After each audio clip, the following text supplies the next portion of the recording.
choga ngwan ngubu banalar chi Abraham ngwan dono kona ngai kami cha Abraham mo chuong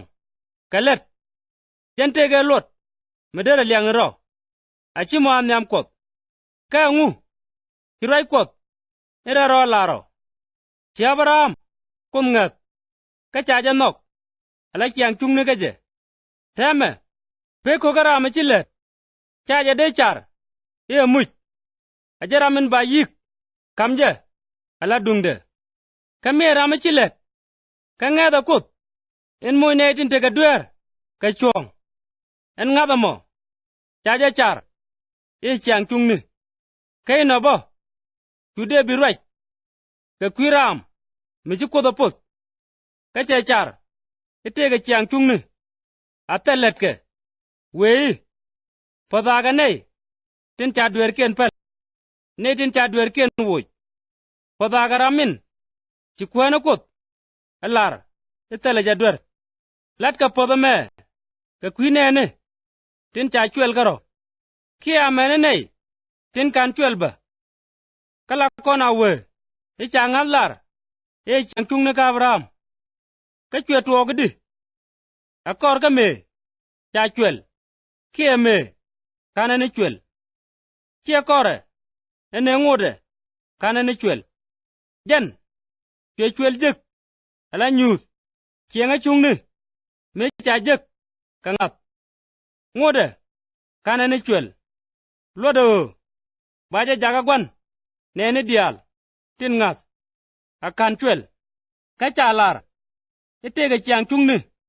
ka jan ba agwan ne tin cha chwel ka chien nei tin cha chwel karo ka nei tin gor ga ngas gwandan ne Abraham enyam akana ne chwel min cha lar e ba kam Abraham amene karke eno de wa dungde chebe ka ngut be ga chiang chung ni ngada mede na min cha lar ko jek ka kwi guru ngude ngap chebe la bang ke min ci ko da lar chate lot ko ngut no nga wang loy ka gwa ne tel ngut tele ja kay dure ka kuje mo rajen ci ko da lar tingaro ngada ko min cha lar ba ja ngun ka pot bang kop kam ga je kar Abraham dial la muj bang ka chi dung ne ne te kap ko ngut karo amene nei tin nywa ngas Abraham ko agwanda andial chit kemen chagor echeji jaga gwandur tingwan raja mo atok nyam kop Abraham min ngade min jang ne tin chiliu katik min jang mi ken kon te wano ka te wano ju Abraham ngas achang ne me tele me de ngas ke je ka chue ben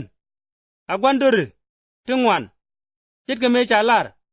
ibe kar ku ngwan chit ke kwel kana kaire ngada me che gwerode ichede karama chilu ko kirun ka korkel diedre kana me chetere char erol tele diu ngada mi jagjaga te leg ka kwiga mi chikodalar ka chue pis bumerei ngada de aliaga kos karong loide enu te kos ga luang kalat ka mi chalar ka kwijamo twangade tular e chang chungni karieti tinu chajalar e gwan chungni kanga gor ka kwidara chaga gor ka kwidan ba konei tin bajalar iji chungni konei tin ngab ga kos eje ye chukar solis ka cha ye chu jagaliu ka kwidweri kon chaja je ko ba kon moy ga chuong